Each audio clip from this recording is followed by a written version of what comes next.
Eu sou o Daniel Castanho, da Anima Educação, e a gente está no Forbes Under 30 Innovation, uma parceria da Forbes com a Singularity, para mais um episódio. Hoje a gente está entrevistando, a gente aqui nos bastidores já estava conversando com ele, não é? Sim. Isa. Estou aqui com a Isa, editora pessoal. da Forbes, e a gente estava batendo aqui um papo antes de começar e a gente já estava aqui super empolgado com a nossa conversa. É isso, vai ser um papo muito legal. É, não é? A gente está aqui com o Kevin David.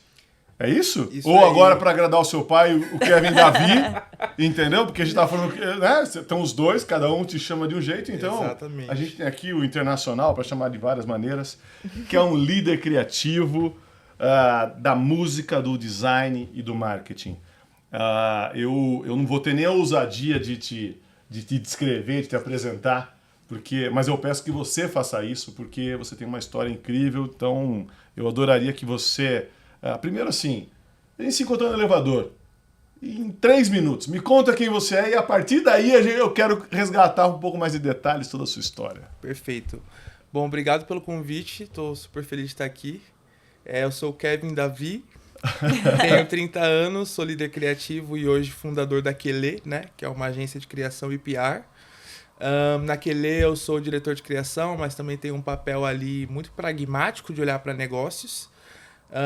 Tenho um background muito pautado em design, marketing e música, né? Porque eu também sou DJ, nasci numa família super multicultural. E esse é um pouquinho do que eu sou, do que eu faço. São muitas coisas que se cruzam, que se encontram nessa encruzilhada. Mas conta um pouco mais então, vamos voltar aqui, porque você disse, já escutei esse termo, que você é um collective made.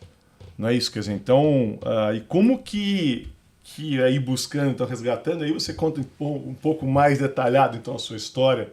Super. Como que você se tornou quem você é? Porque eu acredito muito que a gente é fruto das experiências, fruto de uma carga genética, mais das experiências, vivências, derrotas, frustrações, conquistas, enfim, o que a vida nos trouxe é o que a vida nos molda. Então você é fruto de tudo isso. Então, como eu adorei o collective made que você se descreve. Perfeito. Então, conta um pouco pra gente quem você é sobre essa perspectiva um pouco mais detalhada da sua história. Bom, eu nasci na periferia do Sapé, na zona oeste de São Paulo, que fica muito próximo ali do Butantã, Rio Pequeno. Fui criado por 5 mulheres pretas, né, que são as pessoas que hoje eu devo toda a minha honra e o meu respeito. Então eu fiquei um pouquinho com a minha mãe, um pouquinho com a minha avó paterna, com a minha tia. Tava sempre ali circulando entre as famílias todas. A minha família sempre foi uma família multicultural, né? Sempre me inspirei muito na minha avó porque ela tem um olhar para design como uma mulher preta costureira. A minha mãe sempre foi uma pessoa também muito dinâmica, que teve 2 empregos, então eu estava sempre no meio daquele agito. E desde pequeno eu fui uma criança um pouco criativa, curiosa, escrevi histórias na escola e isso sempre foi uma coisa que chamou bastante a atenção dos meus pais. Mas, obviamente, a música sempre foi uma coisa que estava ali desenvolvendo minha identidade desde cedo. Então, eu tenho uma relação muito forte com a cultura do hip hop, com a cultura periférica, né? Foram ali os lugares onde eu me reconheci e consegui criar, né, o que seria o Kevin. Então, meu padrasto era DJ, meu avô era DJ, eu logo me identifiquei com a música automaticamente, né? Então, com uns 12 anos eu já estava tocando em matinês junto com meu padrasto, já estava vivendo a vida noturna, conhecendo gente nova. E foi assim que eu conheci o mercado criativo, né? Convivendo com gente muito diferente desde novo, que eram amigos dos meus pais, da minha mãe, do meu padrasto. E isso foi me despertando essa vontade de ser muito curioso e de fazer outras coisas. Porém, sobretudo, o meu primeiro emprego foi como um jovem cidadão, né, como um funcionário público. Foi meu primeiro emprego com 15 anos. Eu trabalhava para um serviço com crianças deficientes que se chamava Serviço Ligado, né? Era um serviço de transporte da região do ABC, que foi onde eu cresci junto com a minha mãe. E o meu segundo emprego foi como uma pessoa que olhava ali para a qualidade de uma documentação jurídica dentro do Banco Itaú, né? Comecei a trabalhar com uma empresa terceira do banco, que foi aonde eu comecei a me desenvolver como uma pessoa criativa e operacional.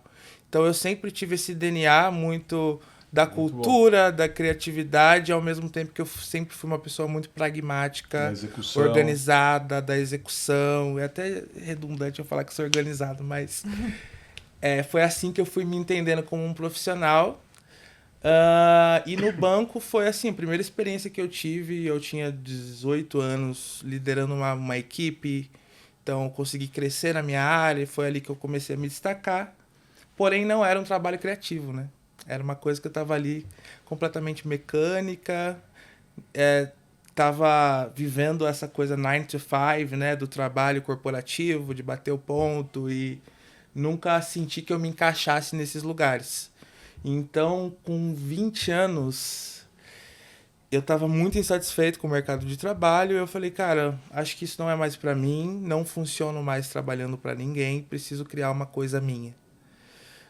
E aí foi através dessa insatisfação que eu encontrei outros profissionais criativos negros que também estavam questionando o mercado, querendo mudar a cena, querendo mudar o mercado de comunicação como ele se posicionava.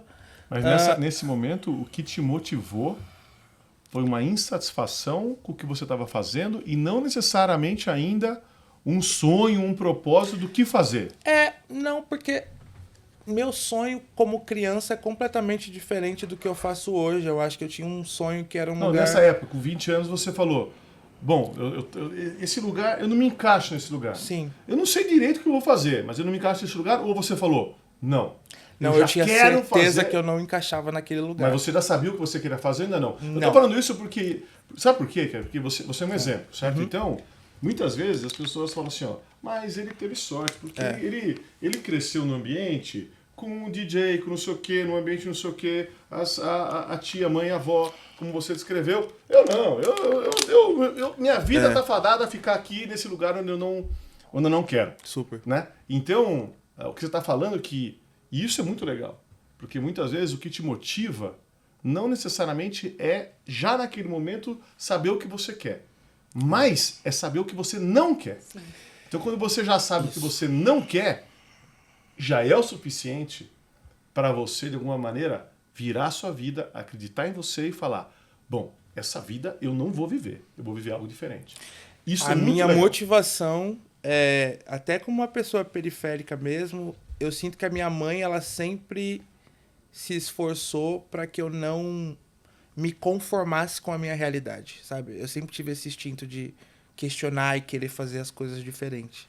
Então, eu nunca aceitei muito que a escassez fosse a única possibilidade para jovens negros como eu. Eu sempre questionei isso. E acho que essa insatisfação e essa ousadia que eu tenho, até às vezes de me transformar, né? Que eu venho de um negócio que se transformou muito, vem muito dessa educação mesmo, que vem de uma família de mulheres muito fazedoras, né? Elas nunca pensaram, e elas nunca tiveram a ferramenta certa, elas só fizeram. E eu acho que foi esse instinto que me motivou. Quando eu saí do banco, a minha motivação era, não dá mais para continuar nesse lugar confortável, com essas condições de trabalho, né? Quando a gente trabalha como CLT e ganha pouco, enfim, as coisas, a gente sabe que as coisas às vezes não são tão confortáveis. E aí eu falei, vou testar coisas, vou fazer outras coisas diferentes para entender o que eu gosto, mas vou tentar, né? Tinha minha carteira de trabalho com a rescisão e a minha fé, e eu fui. Perfeito. E aí eu criei uma marca de roupas com a minha avó, que era Color Black. Foi uma coisa que eu vendi durante 6 meses, foi um super fenômeno, porque eu produzia, vendia. Era um designer novo preto, a avó que costurava, e para mim funcionou essa dinâmica, porque eu consegui fazer algum dinheiro para me manter. Nesse meio tempo, a gente teve a ideia de criar o coletivo MUC, né, que foi quando a gente juntou outros coletivos, né, coletivos do audiovisual, da moda, o Levi Novaes, que é meu sócio hoje, é publicitário. a gente juntou tudo isso e falou, vamos criar a MOOC aqui, isso vai ser um núcleo criativo, a gente vai testar nossas ideias, vai fazer nossas coisas e vamos ver onde vai chegar. E eu acho que chegou em lugares que a gente não imaginava. Quando a gente foi ver, a gente já estava trabalhando com o Skol, com Elza Soares, com o Mano Brown, com o Guaraná.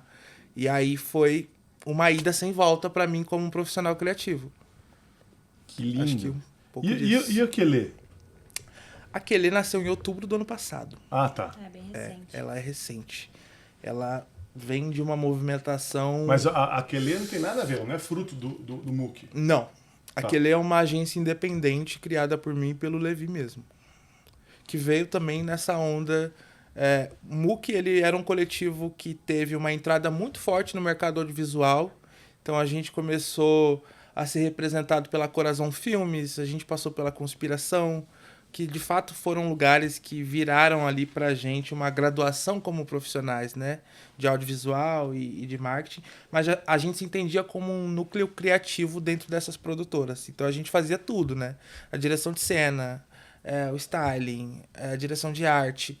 E ali, como eu já tinha esse perfil um pouco mais híbrido entre criação e produção executiva, eu consegui testar outras coisas. Então, no audiovisual, eu atuava muito mais como produtor executivo, assistente de direção, produtor de elenco, sempre num lugar muito de executor ali. E de conseguir resolver as coisas. Para quem está escutando, gente, o que o MOOC faz? O MOOC foi um coletivo criativo. Tá. Explica o que é um coletivo criativo. Um coletivo criativo pra gente foi... Cara, a gente juntou 8 profissionais pretos que vieram da periferia, que gostavam de fazer coisas e criamos uma empresa. Né? Cada um tinha a sua Não era uma expertise instituição, ali. era uma empresa. Como? Cada um tinha a sua expertise. Então a gente tinha um fotógrafo, um diretor de arte, um figurinista, um produtor. E isso virou ali um coletivo. Às vezes as pessoas achavam que era uma banda, às vezes as pessoas... E por que você falavam... fala que é um coletivo, é um MOOC, e não necessariamente, efetivamente, uma empresa? Porque foi efetivamente uma empresa, Aham. né? Mas pra mim eu falo coletivo porque o momento que a gente estava vivendo isso teve uma mudança muito marcante pro mercado, né? Então é muito mais fácil o mercado reconhecer a gente hoje se eu falar coletivo MOOC do Perfeito. que se eu falar, a MOOC era uma empresa. Eu sei que é uma empresa, mas o coletivo é o que de fato foi um diferencial. Porque isso sobreviveu e se transformou, foi um modelo de negócio que nasceu como uma coisa, virou outra, era estúdio, era produtora, virou agência, mas sempre foi um coletivo, né? Acho que isso foi o DNA. E se encerrou, então. Como que foi esse encerramento? Não, o coletivo ele ainda existe. Ah, sim. 5 sócios anunciaram a saída agora. A gente ficou 9 anos na MOOC, então para mim foi uma experiência onde eu consegui me transformar, me entender, mas agora eu estou buscando por um negócio um pouco mais efetivo, né? Entendo. Então, quando eu e o Levi tivemos a ideia de criar a Quelê, é porque também a gente tem um perfil profissional que é diferente quando você está num coletivo, né? Sim. É que nem banda, assim, às vezes as pessoas elas estão mirando para caminhos diferentes. Eu e o Levi sempre foi um híbrido de moda com publicidade. Levi é muito mais publicitário, né? Muito mais do marketing, mas a gente juntou essas duas visões e criou a Quelê como uma agência criativa, mas que também atua como uma agência de PR. Você traz alguma coisa da época do Itaú, ainda hoje, para sua atuação na Quelê? Eu acho que sim, né? Eu acho que talvez essa visão de negócio que eu acabo tendo seja uma coisa que foi construída no Itaú. Porque tem um detalhe sobre o Itaú, é que a minha mãe era gestora. Ah, sim. Então, para mim, ela era uma figura de liderança muito forte ali. Parece até nepotismo, né? Mas era minha referência mesmo, assim. Uma mulher que fazia várias coisas ao mesmo tempo, que conseguia liderar um prédio com vários funcionários. Eu sempre me vi muito empreendedor, sempre tive sonho de ter um negócio só meu, né? Eu acho que foi essa veia de querer contratar gente, poder dar oportunidade de trabalho para pessoas que se parecem comigo. Acho que a Quelê vem muito dessa motivação. Então, a MOOC foi onde a gente aprendeu tudo sobre negócio. Tivemos mentoria com as melhores pessoas, melhores profissionais do mercado. Aprendemos muito, conhecemos muita gente, muito artista, viajamos, fizemos os melhores cases. Mas para mim isso hoje foi um lugar que fica como um lugar de aprendizado. Entendo. Eu acho que a grande questão é assim, você de um lado é uma pessoa que, como você descreveu, né, criado por 5 mulheres pretas, o que num primeiro momento eu poderia imaginar que ela representa a não diversidade. Por quê? Porque, quem sabe, é sua tia, sua avó, tal. E aí quando você descreve agora o perfil da sua mãe, da sua avó, da sua... Tipo, não, aí eu falo, que incrível essa diversidade, por isso que você é fruto dessa diversidade que você vem. Do outro lado, você tem o lado pragmático, o lado que te moldou para que você não fosse apenas um criativo. Mas a diferença entre a criatividade e a inovação é se você executa, né? É a ação, efetivamente. E aí, quando você está colocando isso, quer dizer, então, minha pergunta para você, entendendo que você tem isso aqui como no sangue a criatividade, né? Eu penso assim, como você acha que a criatividade de verdade pode contribuir para a redefinição dessa encruzilhada social e cultural que existe hoje? Quer dizer, então, você acha que... eu vou reformular a pergunta para ficar bem mais claro. A criatividade é o caminho para a gente quebrar essas barreiras culturais e sociais que a gente tem hoje? A criatividade, de fato, é uma possibilidade, né? Porque imagina que foi através da criatividade que eu não pensei em desistir, né? Desse sonho. E eu pergunto a criatividade, Kellen, porque é o seguinte, para você ter criatividade, você precisa conviver com o diferente. Por isso, essa é a raiz da pergunta. Sim. Você precisa conviver com o diferente, você precisa ter empatia, você precisa conseguir olhar por olhares que ninguém vê, né? Você precisa conseguir escutar o que não é falado. Então, você tem que ampliar e não ficar só em si mesmado. Você tem que diminuir a sua tolerância com a opinião diferente da sua, para que você possa efetivamente evoluir e ser criativo, né? Então, todo mundo que convive com os mesmos, ele não é criativo, ele está dentro daquela esfera, daquele contexto no qual ele nasceu. E você falou, olha, eu vou transcender. Então, minha pergunta é, a criatividade é a chave, entendendo que para ter criatividade você tem que ampliar a sua tolerância, tem que saber ouvir, tem que saber escutar, tem que saber olhar a opinião do outro, tem que entender sobre situações e cenas que você não é natural para você? Completamente. E para mim a criatividade ela sempre teve esse fator de eu preciso vivenciar outras coisas fora da minha bolha, né? Tipo, eu preciso me relacionar com gente diferente para eu criar esses imaginários fora de como a minha realidade foi construída. Então, a gente fala muito sobre interseccionalidade na Quelê porque eu sou um profissional criativo preto, mas eu não quero ter a limitação de pertencer a um único espaço, né? Eu quero ter o direito e a liberdade de transitar pelos espaços que eu, como um profissional, uma pessoa, Lógico, quero estar. E eu acho que foi essa decisão, e eu tenho mania às vezes de falar no plural, mas pra gente, porque eu acho que o coletivo vem junto comigo nessa decisão, é que a gente falou, cara, a gente vai estar em todos os lugares, porque a gente precisa ver como o mundo acontece. E eu acho que isso é um grande diferencial quando você é criativo. Você precisa ver como que a roda gira, né? E uma vez que você entende isso, e acho que foi muito do nosso esforço, como que a gente vai decodificar esses códigos culturais para trazer essa realidade pra gente, né? E eu acho que foi isso que a gente fez com a criatividade. A gente conseguiu criar um novo imaginário pra gente. E quais que foram essas maiores lições que você teve em trabalhar com essa, eu vou chamar assim, com essa comunidade periférica? E como, vamos lá, onde você está? Você trabalhou com as comunidades periféricas, com o MOOC e tudo mais. E aí você tem algumas lições, né, sobre tudo que você viveu. Que lições você acredita que podem ajudar a gente transformar a humanidade de uma maneira global? Eu falei isso em um podcast antes de ontem e eu acho que eu vou repetir aqui. Pra mim é importante. Não, é inédito. Eu vou deixar claro que é a primeira vez que ele tá falando.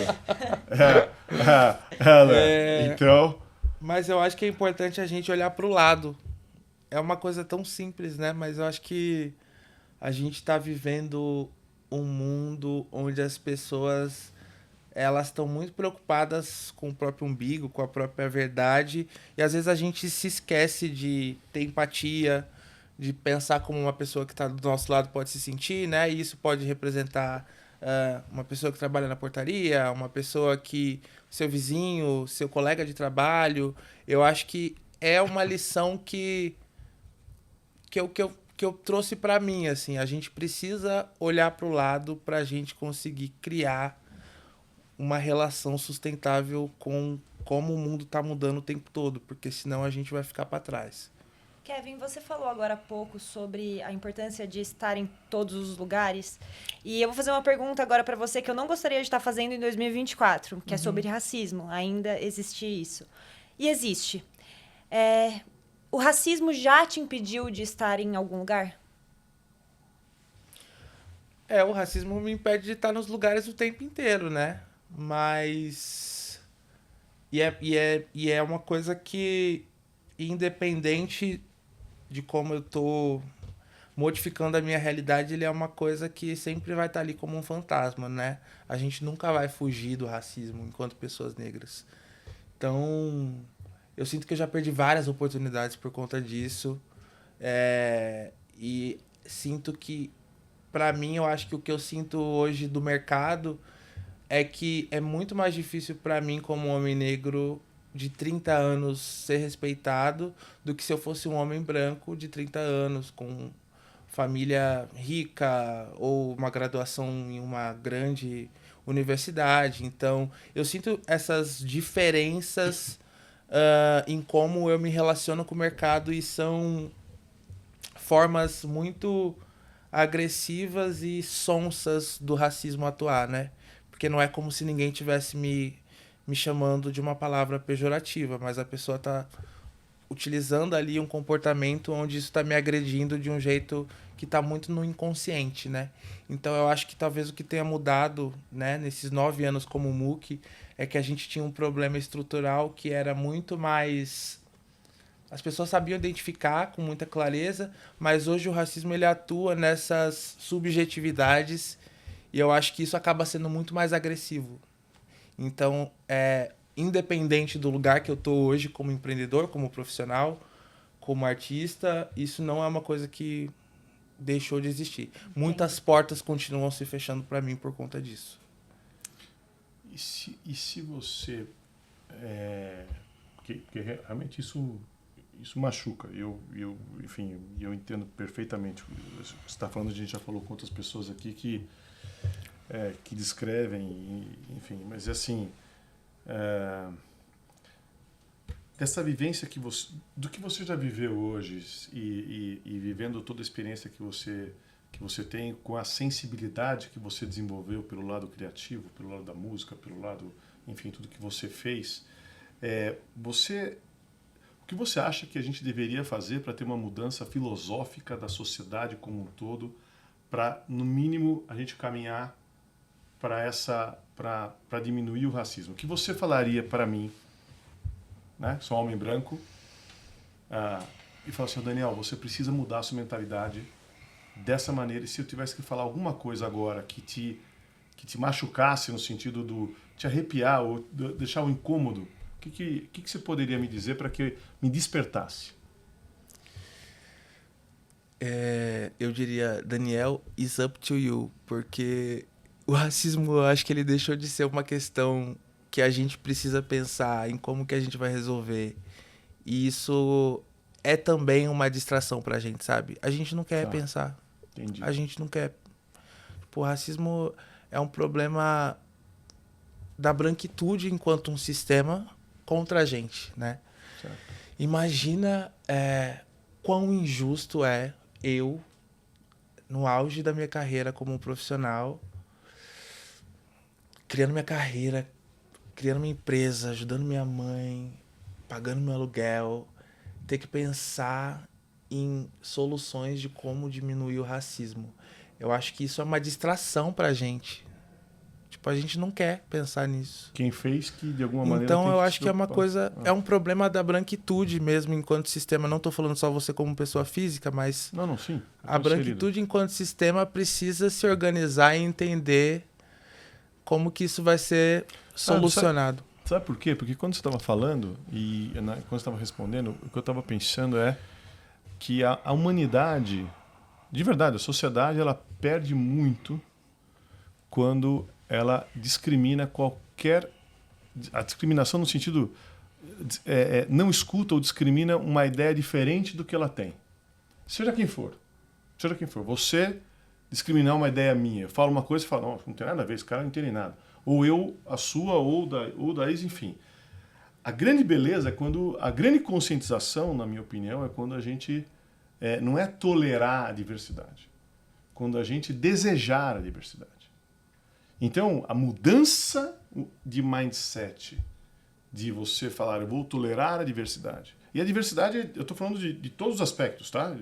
É a religiosa, é a política, é a de lugares diferentes, de classe social diferente, não interessa.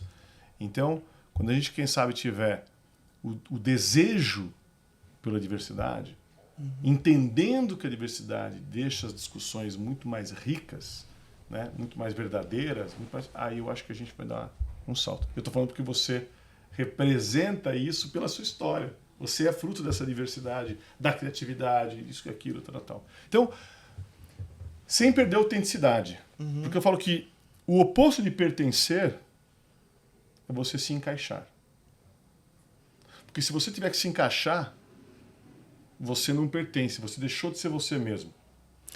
E eu acho que até para reformular uma coisa aqui que eu falei sobre todos os espaços, eu falo muito sobre esse direito de estar em todos os espaços, mas muito pela perspectiva do direito mesmo, assim, porque eu não quero ocupar um lugar onde eu não seja bem-vindo, né? Eu acho que a gente vem de uma transformação de, vamos ocupar espaços, legal, acho que é importantíssimo ocupar espaço nas universidades, por exemplo, mas eu não quero estar num lugar onde eu me sinto mal, né? Sim. Então, para mim, também tem a ver com como eu, enquanto um criativo preto, estou criando uma estratégia onde eu vou criar espaços majoritariamente pretos também, onde a gente toma decisão, onde a gente é o anfitrião e onde a gente cria esses espaços. Eu acho que a gente está vivendo muito isso. Você não acha que isso pode correr o risco da gente separar mais a sociedade, assim? Não, eu tô delirando junto com você. Por isso que é uma pergunta, eu não estou afirmando nada. O que você acha? Estou falando pelo que você vive, enfim, né, por ser a pessoa que você é. Esquece a cor que você tem. Eu estou falando da pessoa que você é no sentido da influência de ser um músico, um criativo, uma pessoa de marketing, uma pessoa que trabalha com a diversidade, uma pessoa autêntica. Então, é nesse sentido, é por esse prisma. Eu acho que a primeira coisa é que eu não tenho como não me imaginar como uma pessoa negra. Eu acho que isso é minha identidade. Não, a pergunta que eu fiz, Sim. A pergunta que eu fiz é sobre esse prisma, Sim. não sobre o outro, só isso. Acho que a resposta é... Pessoas brancas sempre tiveram em lugares de protagonismo, né? A gente nunca teve lugares de protagonismo. Tá. Então, eu acho que a gente precisa começar por aí. A gente está criando os espaços que não existiam, né? Entendi. Para a gente começar a equiparar ou criar lugares de equidade, a gente precisa criar espaços onde a gente também tenha a voz e se sinta seguro. E eu acho que essa transformação, essa mistura e essa troca, essa interseccionalidade, a gente discute depois. Legal. Não, eu adorei. É muito legal a tua visão. Eu acho, assim, muito inteligente, muito bacana. E concordo com você. Como que você... E eu estou falando muito da... Você é uma pessoa que você transmite isso, né? Você é muito autêntico. Como você concilia a autenticidade com, eu vou chamar meio ruim como é que eu vou descrever, mas a comercialização da criatividade. O que eu quero dizer é, de um lado, publicidade e tal, às vezes você tem que falar algo que não necessariamente você mesmo acredita ou não. Então, como você é um defensor da autenticidade, você é legítimo, você é quem você é, e do outro lado você é criativo e tal, e como você, essa comercialização dessa criatividade para cliente, como você lida com a autenticidade e a criatividade a comercialização da criatividade. Essa pergunta é boa. As outras não eram tão... Mas tudo bem. Não, as outras eram boas, mas eu acho que falar sobre racismo não é tão confortável. Mas acho que a minha relação com as marcas, ela vem de um lugar onde eu me relaciono com marcas que eu acredito.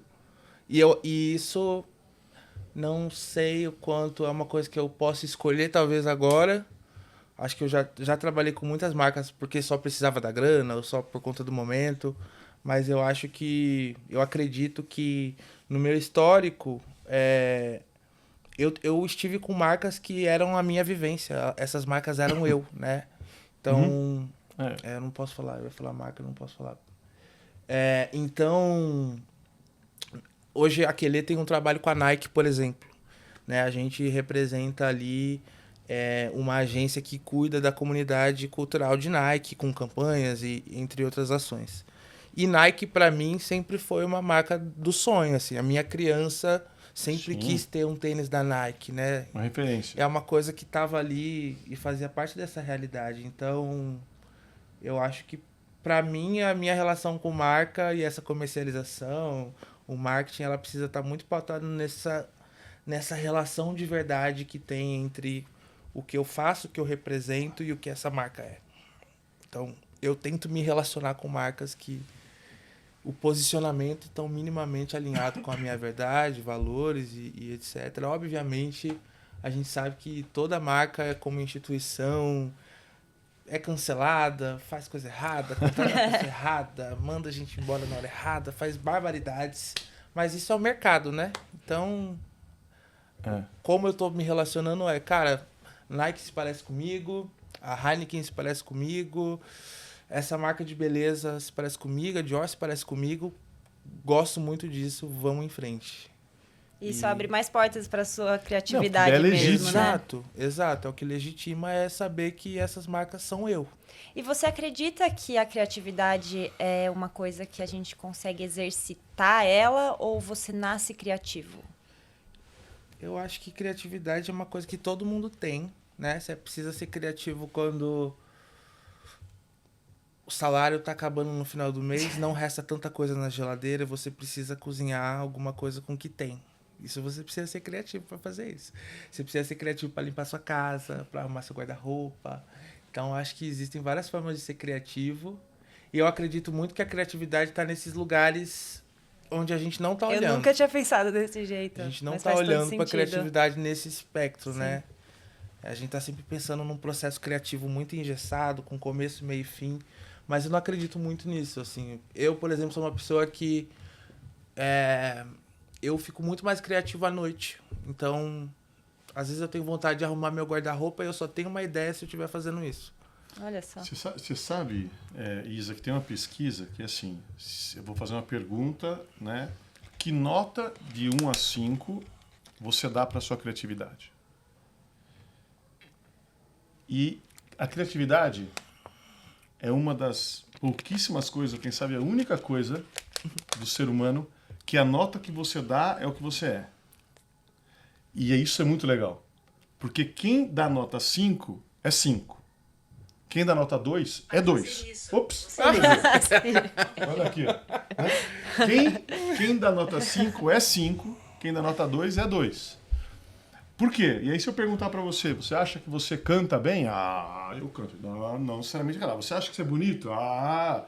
E cada um, né? Vou perguntar o que você quiser. Você acha que você é bom nisso, bom naquilo? Você acha que você é galã? Você acha que o que for? Você acha que é inteligente?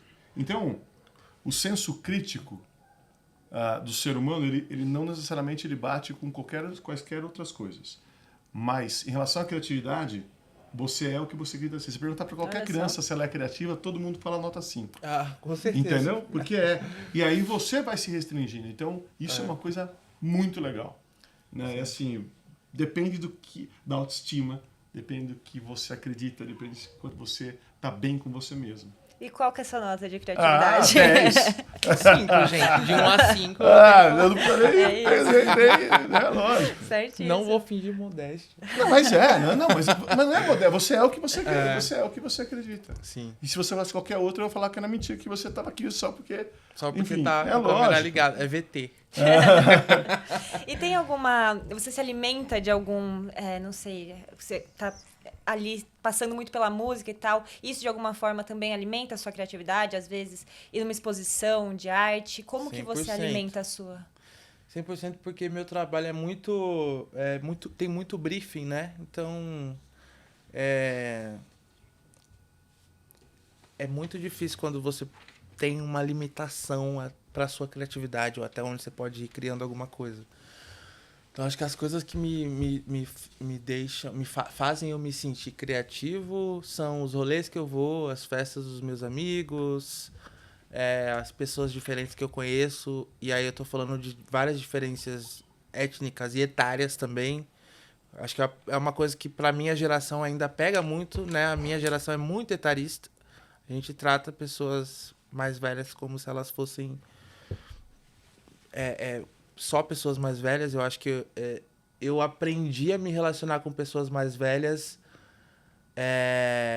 nesse lugar do respeito mesmo, de saber que a gente ia conseguir trocar, enfim, são pessoas que já passaram coisas que eu tô passando agora, e essas experiências a gente sempre pode trocar alguma coisa, então acho que é isso, assim, rolê, música, são coisas que me fortalecem, roupa, que é uma coisa que eu gosto também, videoclipe, entrevistas de designers, músicos, empreendedores que eu gosto. É importante manter tudo isso vivo, né? Então, entre um briefing e outro, durante meu dia, eu tô ali no YouTube, tô ali ouvindo uma música, pra não deixar morrer essa chama.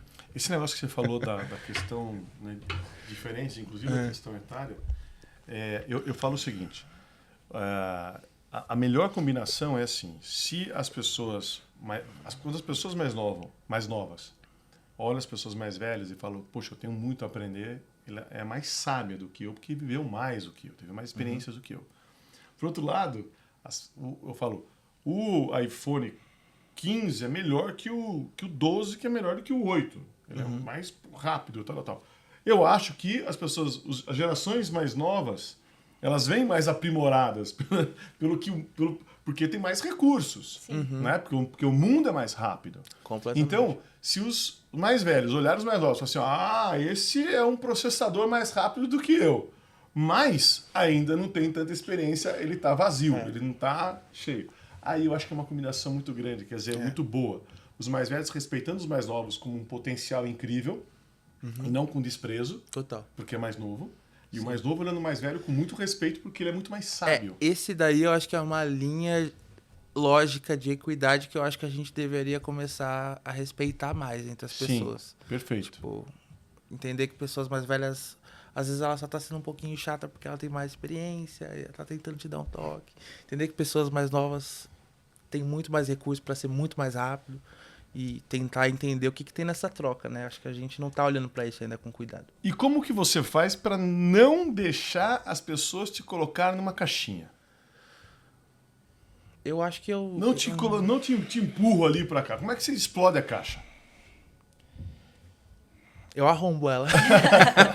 Não, porque é uma coisa natural. Não, isso aqui não pode, não, aquele negócio, você tem que fazer isso aqui. Eu acho Vem que o briefing e fala, se não for assim, eu não quero. Se não for... Quer dizer, como você sai da caixa? Agora falar um pouquinho da minha estratégia publicamente, mas vou dar um exemplo, né? Uma marca contratou a minha agência para fazer uma campanha e essa campanha ela fala sobre brasilidade. Faz de conta que a gente não está gravando. Você pode falar? É uma campanha sobre brasilidade.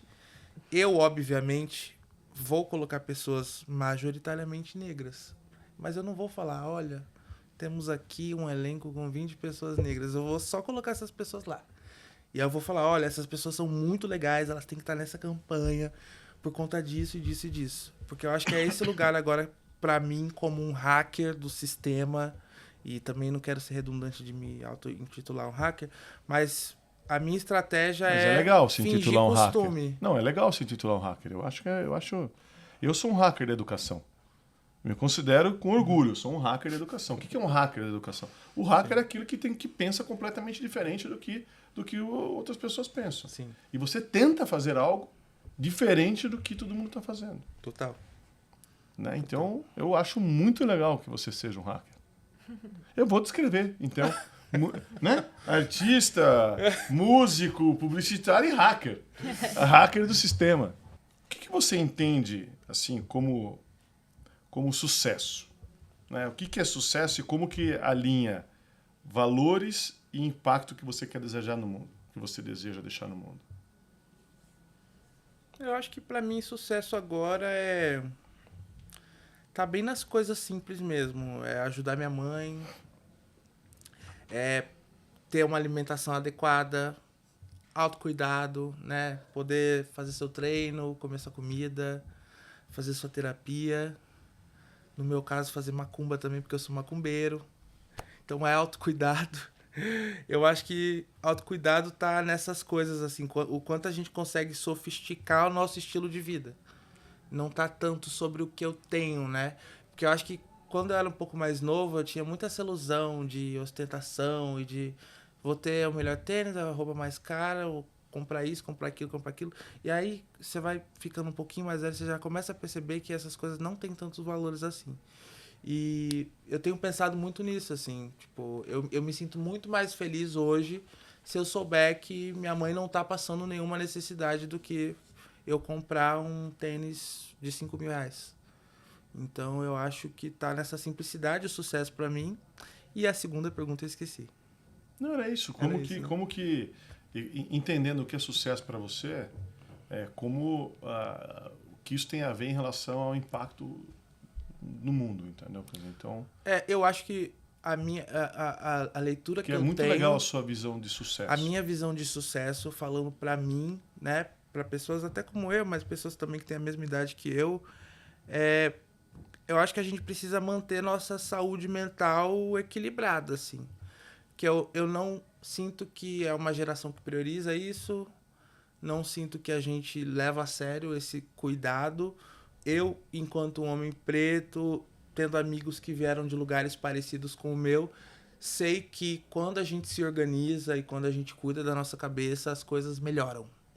E eu queria que a gente levasse isso mais a sério, sabe? Então, pra mim, sucesso é isso. Assim, você tá bem com a sua cabeça, saber fazer essas negociações com você mesmo, que é importante, né? Eu faço psicanálise há 6 anos já. Eu vim de um lugar que é um contexto social muito desigual, então eu tive que fazer uma escolha muito cedo de não ficar do lado ruim que ia atrapalhar os meus passos, né? Então é muito difícil às vezes você ficar longe de droga, ou você ficar longe de fazer coisa errada, ou de você tomar a decisão errada por conta de dinheiro ou por conta do lugar que você tá. Então, isso foi uma coisa que eu ouvi do Dapper Dan, que é um designer do Harlem, durante uma palestra que eu fiz junto com ele, que ele diz, se você pode, fique longe do lado ruim das coisas. E eu acho que é uma decisão que você precisa tomar quando você quer ter sucesso, né? Ficar longe de tudo que pode te atrapalhar. E eu acho que são muitas coisas que a gente se atrapalha e às vezes não percebe. Você estava falando do Yuval Harari, que escreveu Sapiens, Homo Deus. Eu acho que ele, enfim, não necessariamente desta maneira que ele descreve, eu estou adaptando um pouco o que ele fala, mas ele fala que na verdade o que você precisa ter é flexibilidade mental e equilíbrio emocional, né? E é isso. Então o que você descreve é isso, e aí o que é muito bacana é você entender que a maneira, o sucesso é isso, essas coisas, as coisas aparentemente simples da vida, mas que são as coisas mais valiosas, né? As coisas mais luxuosas da vida são aquelas que o dinheiro não compra. Super. Né? Então, tem pessoas que são tão pobres, tão pobres, tão pobres, que a única coisa que tem é dinheiro. Não é isso? Quer dizer, então, 100%. é exatamente isso. E aí você, do outro lado, a maneira como você... eu sempre digo, Kemi, que a gente não é o que a gente junta, a gente é o que a gente espalha. Então, se isso é sucesso para você, e a gente é o que a gente espalha, você também deseja que outras pessoas também tenham esse equilíbrio emocional, como você descreveu aqui. Total. E eu acho que isso é incrível, isso é muito legal. Mas é duro a gente pensar também como cada geração que vem está cada vez mais ansiosa e com mais dificuldade mesmo de lidar, né, com a saúde mental. E quando a gente pensa num universo de publicidade, em que a gente é bombardeado a todo momento por informações e acaba sendo impactado muito fortemente pela publicidade, é uma preocupação nas suas... quando chega alguma campanha para você, você pensa em como isso pode impactar a saúde mental das pessoas? Eu penso porque sempre impacta primeiro a minha, né? Dependendo do briefing, é uma coisa que já vai me gerar ansiedade ali, dependendo do quanto eu vou me identificar com isso. Mas a gente sempre tenta ser bastante responsável, assim, nas ações, nas campanhas que a gente escolhe fazer, ou se associar, porque a gente sabe que tem um impacto que pode ser negativo, como pode mudar a vida de alguém. E também sabemos que é uma coisa que às vezes a gente não vai ter controle, né? Que eu acho que é importante ter essa consciência. Não quero ser super-herói. Eu acho que é uma coisa que a gente também tinha muito claro. Falo novamente no plural porque começa com essa insatisfação da MOOC. A gente sempre quis ser visto como fazedores para mudar um mindset, assim, de pessoas que vinham de lugares como a gente.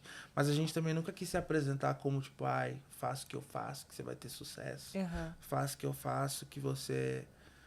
Porque eu acho que a representatividade ela é uma coisa muito pessoal e eu acho que é um pouco complexo quando a gente assume, né? Estou representando uma minoria. Não, calma. Você está representando talvez pessoas que se pareçam com você, que acreditem na sua história. Então, acho que eu não tenho essa pretensão de super-herói. Você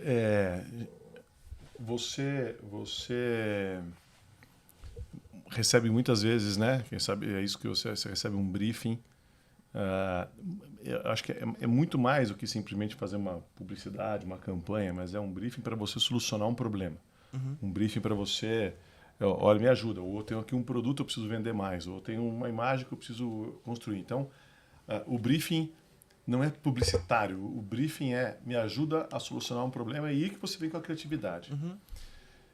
Se o briefing fosse para você, escolha qual o problema que você vai resolver no mundo. Né? Não, eu não quero saber a maneira que você resolver ele, ou a campanha, tal, mas qual problema você gostaria de pegar e você fala, e esse daqui é o problema que eu gostaria de resolver no mundo? Eu acho que eu gostaria de poder colaborar com a saúde mental de crianças negras e periféricas de algum jeito. Porque eu sei que muito do que a gente vira é um reflexo do que a gente tem dentro de casa, né?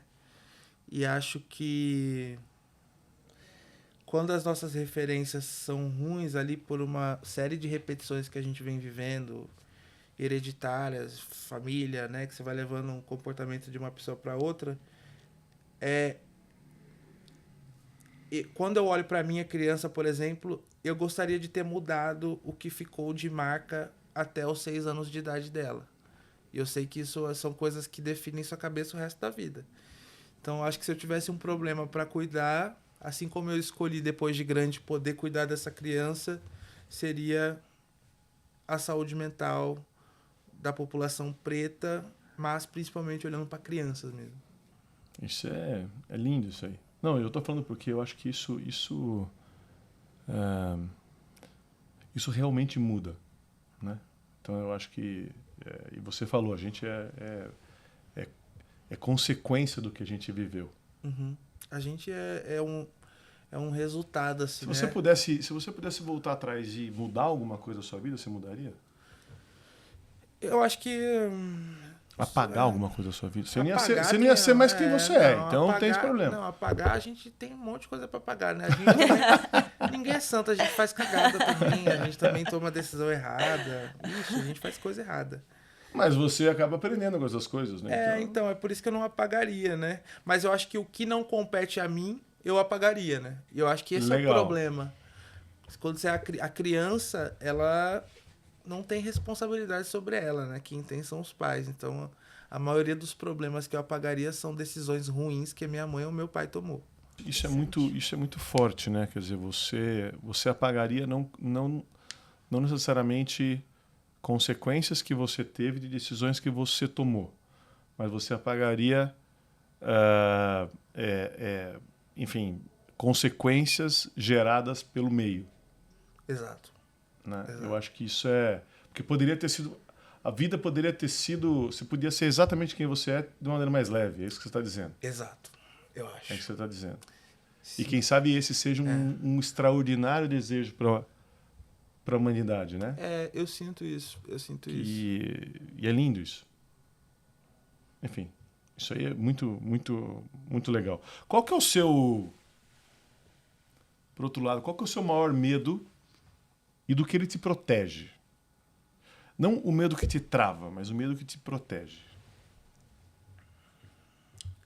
Eu acho que meu maior medo é reproduzir essa sequência de tomadas de decisões erradas que a minha família já teve. Então eu tenho muito medo de terminar como qualquer tio meu, por exemplo. Qualquer filho da minha avó, que poderia ter sido... Não, você já tem outro rumo completamente diferente. mas eu acho que esse teria sido meu maior medo e eu acho que ainda é um exercício para mim já entender que eu não estou lá. Você acha que você ainda não está completamente livre desse Não, caminho? eu acho que eu estou livre desse caminho, mas é um fantasma. É um fantasma. Ainda é um fantasma. Eu sinto que é um fantasma. Mas eu acho que é uma coisa mais da referência que você tem ali mesmo, de você não querer virar uma figura negativa mesmo, né? Tipo, é difícil não ter agora essa impressão. Eu acho que eu vou carregar isso pra Se a gente fosse escrever um livro, a gente agora aqui, né, Forbes, o Singular, a gente quer escrever um livro sobre você. Entendeu? Porque esse cara é incrível. Esse cara é maravilhoso. Eu vou escrever, vai. Eu achei você incrível. A gente vai escrever um livro sobre você, mas a gente vai te dar a oportunidade de escolher o título do livro. Escolher o título. O livro é nosso. Mas você escolhe o título. Qual é o título que o livro que a gente vai escrever sobre você teria? Ou vai ter? Terá. A gente vai escrever, não é isso? Eu já tenho um, viu? Tô me sentindo a Oprah agora, mas ó. Cachorros correndo atrás do rabo. Explica. Eu acho que é isso. Essa repetição toda que a gente vem vivendo, acho que ela conta exatamente a minha história, assim. Tipo, da geração do meu avô, pra mim, pro meu pai, pra minha mãe, é tudo meio que coisas que vão se repetindo e você tem ali a oportunidade de fazer isso diferente ou não. Eu acho que no final do dia a gente é meio um cachorro correndo atrás do próprio rabo. E eu acho que isso é uma ótima metáfora para falar sobre a própria história. Então, acho que esse seria meu título. Um bom título. Eu compraria seu livro. Além de escrever, no caso. Eu prefiro ele em inglês. É Dog's Chasing Its Tail. A gente já indo aqui pro final, eu queria só que, quem sabe... você falou coisas tão incríveis. E muitas vezes as pessoas... Né, a gente conversa com pessoas que falam porque eu virei um empreendedor, porque eu sonhei, porque eu fiz, porque eu desejei. E eu tinha aquele sonho desde pequeno. E eu sonhava ser isso, eu sonhava ser astronauta, eu sonhava ser ter fazer tal coisa, enfim. E Kevin, você traz uma coisa tão valiosa aqui em tudo que você descreve, né? Então, quando você fala, olha, desde o livro, correndo atrás do rabo, seu medo é não repetir a história. Você empreendeu porque muito mais pelo que você não queria fazer, ao invés do que você queria fazer. Uhum. Você disse, um grande ensinamento é você ficar longe das coisas ruins, né? Então, é muito legal porque a sua trajetória de sucesso ela é muito definida por ter clareza dos nãos, uhum, ao invés de ter a certeza dos sims. né? Talvez. Então, isso é mágico. Isso é muito legal, o que você traz. E aí, eu perguntaria para você que conselho que você daria, enfim, para as pessoas que querem ser um líder criativo, para as pessoas que de alguma maneira almejam, estão ali descontentes com o que ela está fazendo e sabe que através da criatividade o que falta é coragem para acreditar no próprio coração, na criatividade, para que ela possa dar um passo e se movimentar para frente. Então, eu queria que você... o que você sugere, ou o que você deixa aqui de recado para algumas pessoas que não estão gostando de onde estão e não têm coragem ainda para dar esse primeiro passo, para se movimentar? Na nossa vida, eu acho que a gente só tem um próprio protagonista, né? Se você não for o protagonista dessa mudança, é importante ter consciência de que ninguém vai mudar isso pra você. E eu acho que quando eu percebi que só eu podia mudar a minha realidade, foi o que me fez querer mudar muito, assim. Porque eu acho que às vezes a gente fica esperando uma coisa acontecer, uma oportunidade aparecer, uma pessoa bater na sua porta, mas ninguém vai. Eu acho que... começar daí, eu acho que pra mim é importante, assim, ter consciência de que você que vai fazer as coisas. Não dá pra ficar transferindo essa responsabilidade em qualquer figura salvadora que seja. Eu acho que a gente que tem que entender que a gente vai protagonizar essa mudança e fazer isso com o que a gente tem, né? Porque às vezes a gente também não vai ter as ferramentas certas, mas a gente precisa se movimentar. Tem um conceito que fala que pior do que a convicção do não ou a incerteza do talvez é a desilusão do quase. Né? Então, eu acho que é muito por aí. Quer dizer, então, acredita, vai lá e faz algo e acredita em você. Não é isso? Acho que é um pouco por aí. Eu achei lindo. Que delícia, né, essa conversa. Muito legal mesmo. Que incrível. Fico feliz que vocês gostaram, amei também. Foi um desabafo aqui, foi pra mim mesmo também, né? Essa é uma conversa que acaba sendo pra você mesmo.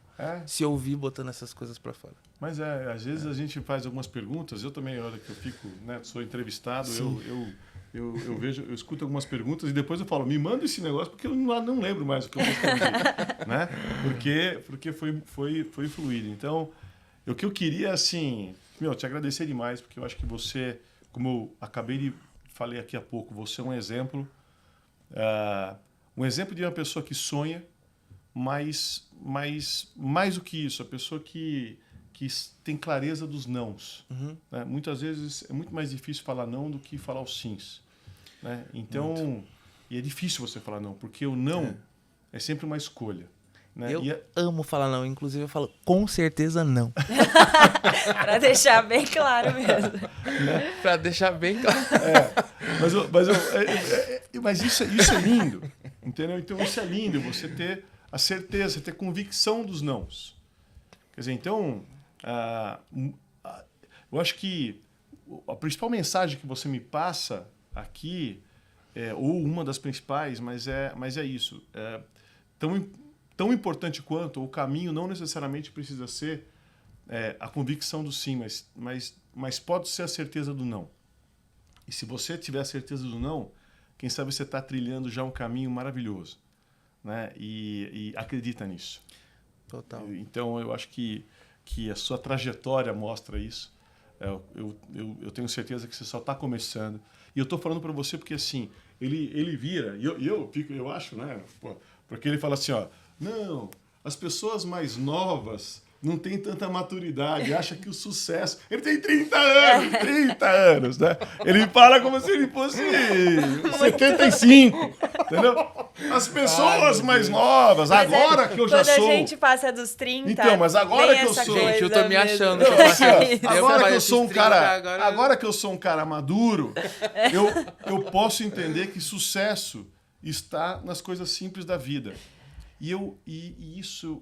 Eu tô falando assim, olhando no seu olho, no seu coração, falando, é lindo você falar isso. sabe? Falou assim, sucesso para mim é ver minha mãe feliz, sucesso para mim é as pessoas ao meu redor e não necessariamente comprar um tênis. Eu estou falando porque... E aí você fala, no auge da minha maturidade, minha velhice, né?